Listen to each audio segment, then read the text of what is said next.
The government shutdown is now the longest on record, and there's no end in sight. Democrats won't budge on providing more than $1.3 billion for President Trump's border wall. No president should pound the table and demand he gets his way, or else the government shuts down. And President Trump won't consider any proposal from the Democrats without more wall funding. How much more American blood must we shed before Congress does its job? Stuck in the middle are thousands of government workers. Been with this government 9 years. I think I've been through 5 of these. They're not fun. I can see my desk from here. DC can't get on the same page. Why are we the collateral damage? This is our second time we haven't got paid, so, it really hurt. Put everybody back to work and get the country moving again.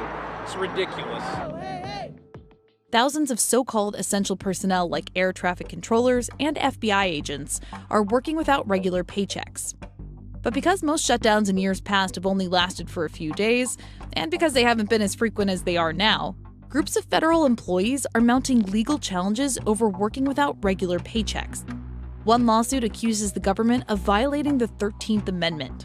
That's the one that outlaws slavery and involuntary servitude. In this case, the lawsuit claims that federal workers are being forced into involuntary servitude by working without regular paychecks. Here's the attorney behind the lawsuit explaining the case.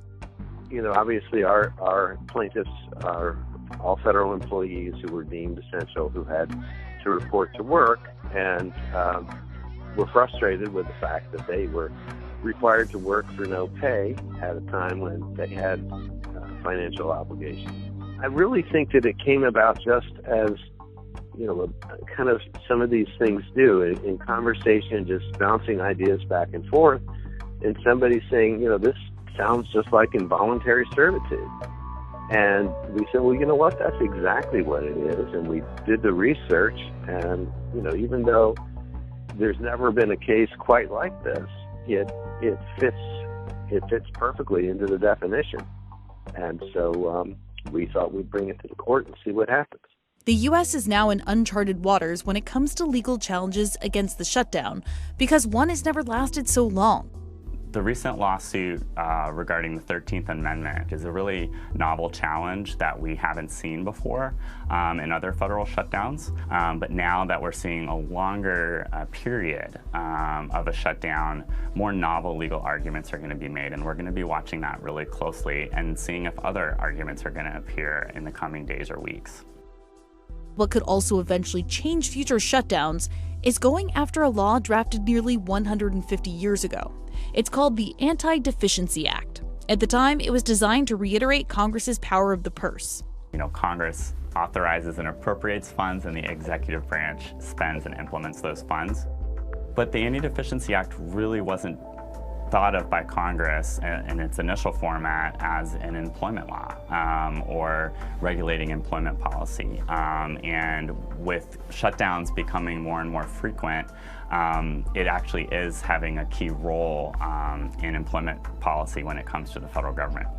Over time, the law became the de facto employment policy that the federal government uses to force workers to clock in without knowing when they'll be paid next. Dickey argues that the law, as it's practiced under current government shutdowns, contradicts another law called the Fair Labor Standards Act. The law is from the 1930s, and it requires the federal government to pay its workers a minimum wage. There are some real clashes between the Anti-Deficiency Act and the Fair Labor Standards Act when it comes to a shutdown situation.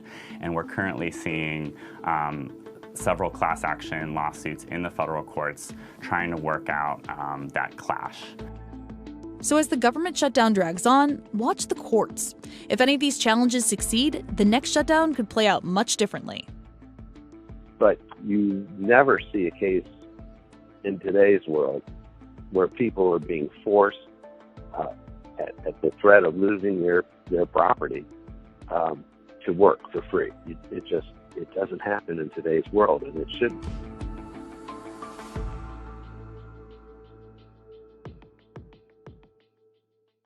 New video reveals a more complicated view of an encounter between Kentucky high school students and a Native American elder that triggered nationwide outrage. The incident happened Friday afternoon at the Lincoln Memorial in Washington. Initial video posted on social media appeared to show the group of boys surrounding and taunting Native American activist and military veteran Nathan Phillips. But we're learning there's more to this than the first video showed. Jan Crawford is in Washington. Jan, good morning. Good morning. The students had just participated in Friday's March for Life rally, and they were waiting there near the Lincoln Memorial just as a rally for indigenous peoples was wrapping up nearby. Now, that first video, which took off online, appeared to show what people thought was the group of students instigating some kind of threatening encounter.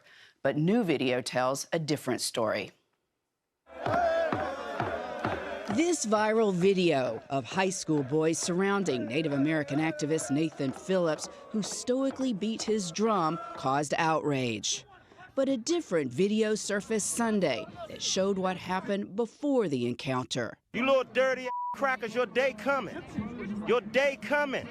When a radical group of protesters called Black Hebrew Israelites taunted the boys for more than an hour with racist and homophobic abuse. A bunch of child molested. You could hear the Black Hebrew Israelites shouting things. Racist things at the white people. And They the were white shouting people, racist things. And the white people were shouting racist things back at the Black Hebrews. Phillips couldn't be specific about what the boys shouted, and so far, no video evidence has emerged supporting his claims. When I took that drum, I was hitting the drum. You know, it was a call to prayer. I'll put myself in prayer. And it was Phillips who approached the boys, not as it first appeared, the other way around. He walked among the group as they appeared to chant to his drum beats. Phillips said he believed he had to do something to protect the Black Israelites group from the boys, some of whom wore Make America Great Again hats. These students, they're starting to get this mob mentality. And what did you see that made you think that it was a mob mentality? Well, over 100 individuals, and all of them just hollering things out together. A parent of one of the students told CBS News the boys were told not to engage and instead were doing high school chants. Student Nick Sandman said the boys did not shout racial epithets. Sandman was shown in the first video standing close to Phillips as Phillips continues to beat his drum. In a statement, Sandman says he never interacted with Phillips. To be honest, I was startled and confused as to why he had approached me. We'd already been yelled at by another group of protesters, and when the second group approached, I was worried that a situation was getting out of control. Hey, back it up! Parent Jim Wilson said he tried to defuse the situation. They were curious of those men, so I got in between those men and the boys and pushed the boys back. Eventually, I could get 8 to 10 of the boys that knew me, and I said, we need to get out of here. Now, school officials had issued an immediate apology and said they'll take appropriate action up to and including expulsion. That was, of course, before all the other videos emerged. Parents said students have received death threats. Bianna? It shows this real world we live in, Jan, of viral videos, right? And people jumping to conclusions without knowing the full story. I'm not saying that once we know the full story that these boys are proven to be right or the Native American is proven to be right, but it just the lesson learned is get the full story and take a deep breath. Find out what's going on. Right. All the videos are disturbing on all sides. Everything I see just very upsetting to me. Restraint in the moment and restraint in reacting to the videos. Exactly. Yeah. Turning now to the group that instigated the Covington incident, the Black Hebrew Israelites. Here they are in Washington, D.C., yelling at the high school students. Let's make America great again. A bunch of child molested.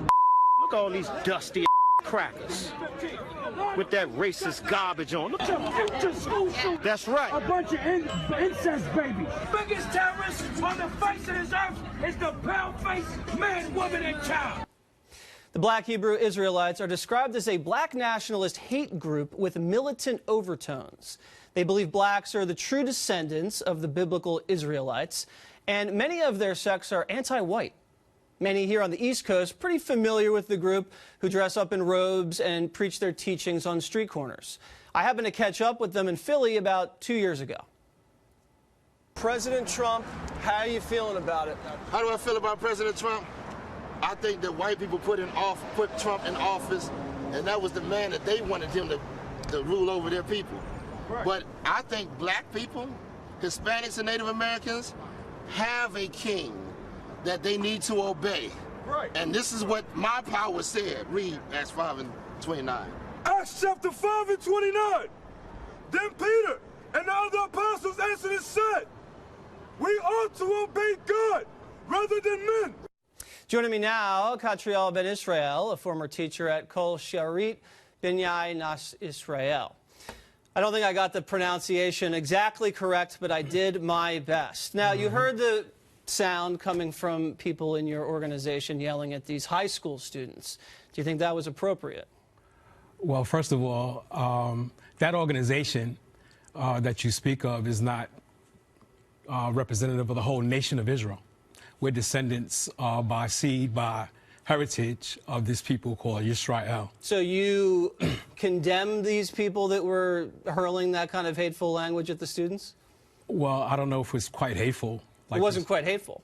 Crackers, incest babies, child molesters. What do you consider that, love?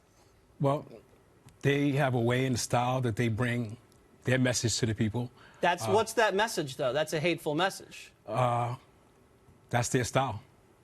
That's their style, and it's pretty hateful. Come on, you're a smart man. I'm not hateful. I'm an Israelite, but I'm not hateful. Okay, well, that was pretty hateful. I think you would agree that was hateful language? There's a lot of hate in America that's not really initiated by what you want to say Israelite groups like that. But you wouldn't agree with me that that was hateful language directed at the Covington boys by this black Israelite group? I don't know what initiate that. What did the conversation bring forth? Okay, listen, I haven't seen all of the video.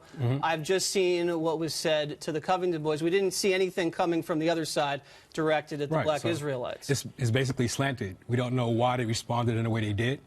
You just giving me one side of the story, so. Okay. Is it okay to disparage other ethnicities in the black Israelite group? Well, you keep calling it a group. Every nation has... It's not a religion, it's nationality. Okay, is your nationality okay with disparaging other racial groups? No, not at all. Okay, that's good. I'm glad you said that. Yes. Is there a problem right now with the black Israelites? Are they angry at something specific? What's the beef? Well, from my perspective, we've been in captivity for 400 years. We've been denied our heritage, our land, what rightfully belongs to us as a people. We've been here for 400 years. We've had miseducation in regards to what belongs to us nationally or ethnically as servants to this country. So what belongs to you specifically? Specifically, what belongs to us is the land. In America? No. In Israel? Absolutely. Okay, so you here are in America, and you want the land in Israel to be given back to you? Absolutely. Because you believe it's rightfully yours? Absolutely. Okay, so you probably have to fight with the Palestinians over that. Well, it's a fight. Because they think it's theirs too. So a lot of people think it's theirs, but prophecy says the children of Israel will return to their land from the scattered places that we've been scattered. Okay. Your group has been called a hate group? Well, you keep saying my group. The children of Israel came over here in slave ships. And we're in churches, we're in mosques, we're in various religious doctrines that have been perpetrated on us as a captive slave body of people. And this process of awakening to know who we are, our roots are, has taken on many factions. And basically, they've been formulated into religious concepts where ethnically, nationally, we're descendants by seed, by heritage, by birth of the nation of Israel. All right, so in general, not talking about Covington right now, but in general, do you have a problem with white Americans wearing Make America Great Again hats? Not at all. Not at all. Well, that incident highlighted what the problem is with America today, because you have Native Americans who are speaking out in regards to what transpired with them. And what transpired with them? They were pushed on reservations. They lost their lands. Then you had the Israelite group, who we were brought here by slavery, forced against our will, and given doctrines that don't even belong to us, and we've lost everything. And then you have the Christian school that was there and they have a right to speak as well. Okay. I do think some of your members are giving you guys a bad name. Let's just watch some recordings of some of the language that you guys have been using. Roll the tape. That's right. Y'all are going into slavery for enslaving so-called blacks, Hispanics, and Native Americans. You got it. All right? That's what the Bible say, all right? So y'all can sit up here and listen. Y'all can take it as a joke, but guess what?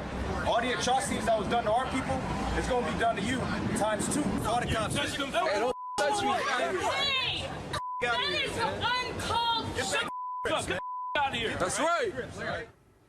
All right, so that's pretty aggressive, rhetorically and physically. See the woman on the ground there. This is representative of that nationality. Anytime anybody hears about the black Israelites, that's what they think of. Now, I know you're saying that, you know, they don't speak for everybody, but they actually do, because that's all everybody sees. Well, you could say that about the Ku Klux Klan and neo-Nazis and skinheads as well. Does that represent you? Do you believe it does? Well, not really. Just like you shouldn't believe what they're saying represents all Israelites. So you would compare that sect that has been, you know, pretty aggressive with the language and physically, you would compare them to the Klan? No, not at all. No? Not at all. So you don't believe that black Israelites are superior to any other group? You think everybody's equal? Absolutely. We're all nations on the earth. Okay. We made our mistakes, and we paid for it. And every other nation is going to do the same thing. If you become immoral and corrupt and decay, there's a price to pay. Lastly, what do you think about this Nathan Phillips, this Indian activist who was banging the drum? I think he has a right to speak his mind and stand up for his people. His land, his language, his culture has been taken away violently, and they have every right, like everybody else that's here, to speak their minds. Okay. I mean, do you think that the son should pay for the sins of the father? Yes. Okay. So if my father, shot someone, I should pay the price? If he's still in a crime family, yes. Okay. What about someone's great-great-great-great-great-grandfather shot an Indian who shot at him with a bow and arrow? You think they should pay the price? The great-great-great-great-great-great-grandson? If that people is being denied what rightfully belongs to them, then something has to be done. All right. Well, we disagree on that. Thank you very much. I appreciate you coming in. No problem. All right. The U.S. Navy has finally acknowledged that videos appearing to show UFOs flying through the air are real. They don't call them UFOs. They call them unidentified aerial phenomena. The several videos they're talking about were recorded years ago by fighter pilots. Then in 2017, they were made public by the New York Times. More now from our Randy Kay. Look at this thing. It's rotating. Images of that rotating thing captured by U.S. Navy aircraft, sensors locking in on the target. Commander David Fravor saw it firsthand during a training mission, describing it like a 40-foot-long tic-tac, maneuvering rapidly and changing direction. As we both looked out the right side of our airplane, we saw a disturbance in the water and a white object, oblong, pointing north. The object was first sighted in 2004, then similar objects again in 2015. Footage of the sightings, declassified by the military, weren't made public until December 2017 by the New York Times and a group that researches UFOs. There's a whole fleet of them. Look on the ASA. My gosh. They're all going against the wind. The wind's 120 knots from the west. Look at that thing, dude. This was extremely abrupt, like a ping pong ball bouncing off a wall. The ability to hover over the water and then start a vertical climb from basically zero up towards about 12,000 feet and then accelerate in less than 2 seconds and disappear is something I had never seen in my life. The Navy says it still doesn't know what the objects are, and officials aren't speculating. A Navy spokesman simply confirming to CNN the objects seen in the various clips are unidentified aerial phenomena, or UAPs. The UFO reports were first investigated by a secret $22 million program, part of the Defense Department budget, that investigated reports of UFOs. The program has since been shut down, but it was run by a military intelligence official who told CNN they found compelling evidence that we, quote, may not be alone. Randy Kay, CNN, New York.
Allez, allez, jusqu'au bout, jusqu'au bout,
Pero como presidente de todos los chilenos, tengo siempre que poner los problemas, los intereses de los chilenos, sus necesidades, sus anhelos y sus esperanzas.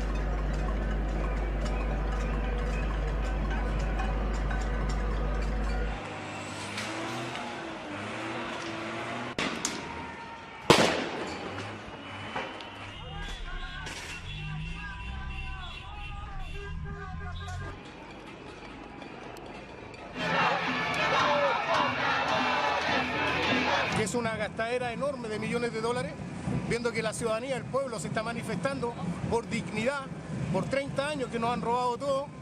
Creo que lo encuentro lo más justo. Es verdad que esas convenciones traen algunos beneficios para todos, pero mientras no haya leyes y una nueva constitución donde esos beneficios lleguen a todos, no pasa nada que se suspenda.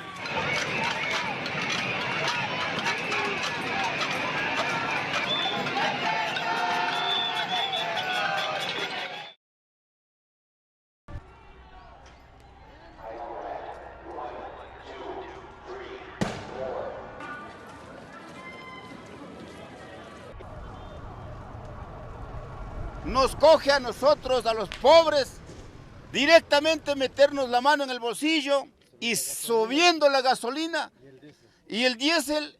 Necesitamos trabajar y nos duele. A los ricos perdonan y a los pobres nos sacan. Por esa razón estamos nosotros aquí, para defender lo nuestro. Nada más. ¡Eso es!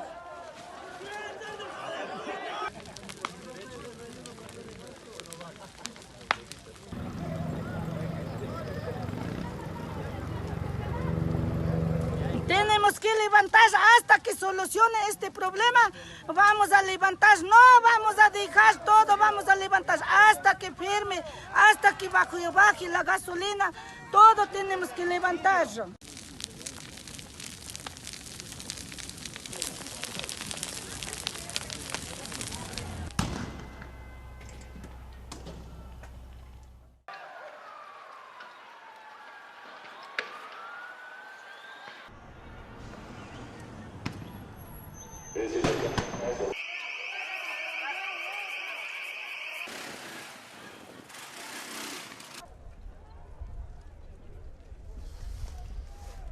Con los delincuentes no dialogamos, con aquellos que antes robaban el erario público, que antes robaban el presupuesto del Estado y que ahora se dedican a robar tiendas, hasta en eso han bajado de calidad. No vamos a dialogar. La medida esté firme. No voy a cambiar de opinión, que quede absolutamente claro.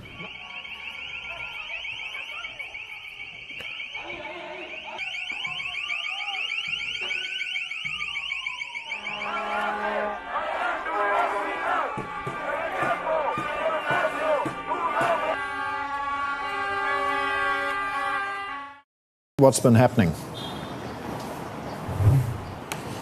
Well, Paul, just to set the scene here, I'm in Admiralty, where it is no longer unusual to see anti-government and anti-police graffiti and posters just lining the streets and walls surrounding the Legislative Council building. And strewn amongst the rubbish, you see manuals for respirators. You can see other graffiti and posters. And here I also have in my hands a list of the 5 key demands for protesters, which have not changed in the 2 months since the clashes began on June 9th. And since then, the tension has only increased, even in the face of the government warning on Monday that these protests will bring the city to ruin. And Chief Executive Carrie Lam's emphasis on law and order without making concessions to protesters' demands, that is not being well received. Now, unlike in the past, Monday's clashes between demonstrators and police, they began early in the day with tear gas being used to dispel crowds here as well as at other rallying points around the city, including residential neighborhoods, which brings those protests even closer to home for local Hong Kongers. And protesters attacked some police stations, including the headquarters in Wan Chai, which is just east from here. And the momentum that is not seen slowing down, Paul and Sherry, with more demonstrations expected in the coming weeks. And tomorrow, August 7th, a lawyers' march that is being organized to call for an independent commission of inquiry. Sherry. So Sophie, what's the end game here for protesters? What are we expecting to break the impasse here with Beijing? The end game here is not entirely clear because you had Carrie Lam and the Hong Kong government doubling down around maintaining law and order, putting the onus more on the police ostensibly in ensuring that there is some stability brought back to the streets. But we're just seeing that fire and emotion building with protesters, given their frustration around those demands not being met. And we've seen a clear evolution of the demonstration from when it was first focused on the extradition bill and the withdrawal thereof. And going forward, the economy is certainly something the Hong Kong government and Beijing will likely use as a theme to try and garner more public support. Later today, we're expecting officials from the Hong Kong and Macau office in Beijing to announce something new. This would be the second time ever that China has commented on Hong Kong in this manner. We're expecting, again, some attempt to focus on the economic damage, but with protesters being detained, more than 500 so far as the tally since the June 9th clashes began. It's unlikely that we're going to see protesters back down while their demands have yet to be heard. But, just taking a look at what's going on around me, it has to be said that this is becoming the norm. You have morning traffic continuing even after a night of clashes here in Hong Kong.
The terrifying moments before the madness revealed in this new surveillance video. A man gets out of a van, calmly walks across the street with a rifle in his hands. His passenger, who is also armed, follows behind.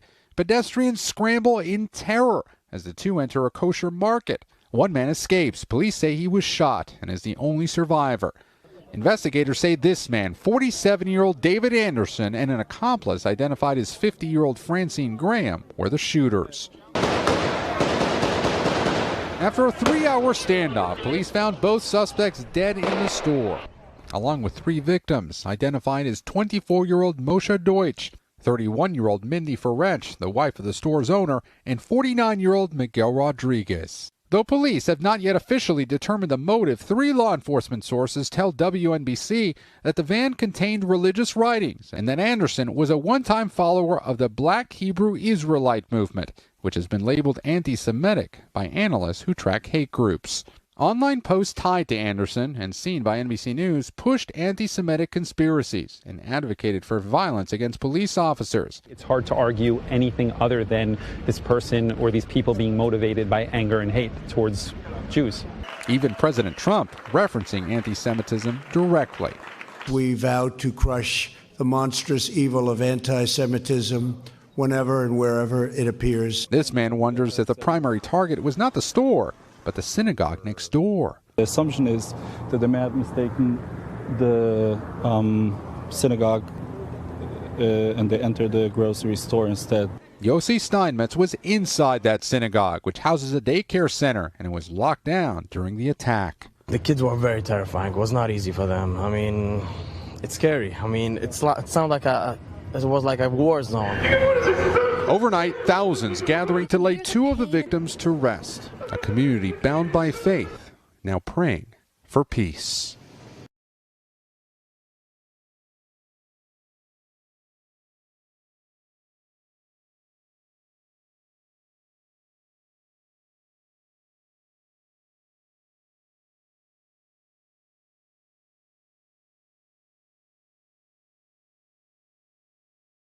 Now, concern is rising in the Jewish community after a series of anti-Semitic incidents over the last several days.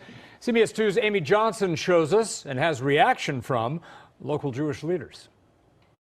These signs popped up near the kosher market in the 400 block of La Brea early this week. This is cause for further investigation and hopefully some clarity as to who indeed is trespassing in this way. Richard Hershot is the regional director for the American Jewish Committee. The signs spark fear for some in the community because they may have a connection to the horrific attack at the market in Jersey City last week. There have been pockets and clusters of an organization called the Black Hebrew Israelites in some of the larger cities and urban areas across the United States.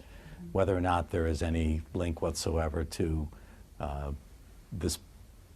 those who are propagating this message and promoting these flyers versus the horrific attack in Jersey City is something that we simply do not know. The signs have been taken down, but you can still see the remnants of this one, part of the sign and the tape, and it was hanging just steps away from the market. There has been an increase in anti-Semitic violence in the LA area. The LAPD just released this video of a suspect accused of vandalizing cars in 3 Jewish schools between December 14th and 16th. And this is the man police say vandalized the Nessa Synagogue in Beverly Hills, desecrating a Torah and damaging other items. Sadly, part of a steady drumbeat of hate that we've seen in America. Hershot will be part of a special town hall for action to combat anti-Semitism tonight in Beverly Hills. Amy Johnson, CBS 2 News. In New York City, the number of anti-Semitic attacks in the last week is now up to 8. In fact, in the last year, the number of anti-Semitic hate crime complaints has shot up more than 50% in New York. And on this 6th night of Hanukkah, the NYPD is on alert. Here's Don Daler. On December 24th, a 56-year-old Jewish man in Brooklyn was approached by a group of men, one of whom punched him in the back of the head. That same day, a 25-year-old man was attacked in the same area. He told police a group of men cursed at him, saying "effing Jew," before throwing a liquid on him. Those are just 2 of at least 8 bias attacks this week in New York, including a man struck in Manhattan and a mother in Brooklyn hit in the head while walking with her 3-year-old son. It's scary to know that people are being attacked simply because they're Jewish. Rabbi Jonathan Leaner lives in Brooklyn with his wife and 2 young children. As a rabbi for a whole congregation, making sure all of those people are safe is part of my responsibility as well, which is stressful considering the uptick in the violence. Hate crimes are on the rise nationally, particularly against Jews. Assaults on them are up 105%. The worst of which was the Tree of Life massacre in Pittsburgh in 2018 that took the lives of 11 people. Earlier this month, there was a deadly attack in Jersey City on a kosher grocery store. In the past year, a dozen white supremacists have been arrested for plots or attacks against Jews. Evan Bernstein is regional director of the Anti-Defamation League. Why are these hate crimes on the rise? We've seen a lot of gentrification issues, housing issues, cultural strife that takes place, lack of communication. But a lot of that has been there for a lot of years, but also has been there. Anti-Semitism has been part of our culture for generations. And now we've seen kind of the uncapping of that over the last 4 years. The first attack happened this week here on New York's Upper East Side. A man was punched and kicked after the suspect allegedly made an anti-Semitic remark. Now, in light of these attacks, the NYPD is beefing up their patrols in Jewish neighborhoods, and Jim, New York's governor has directed his hate crimes task force to look into them. Disturbing story. Thank you, Don.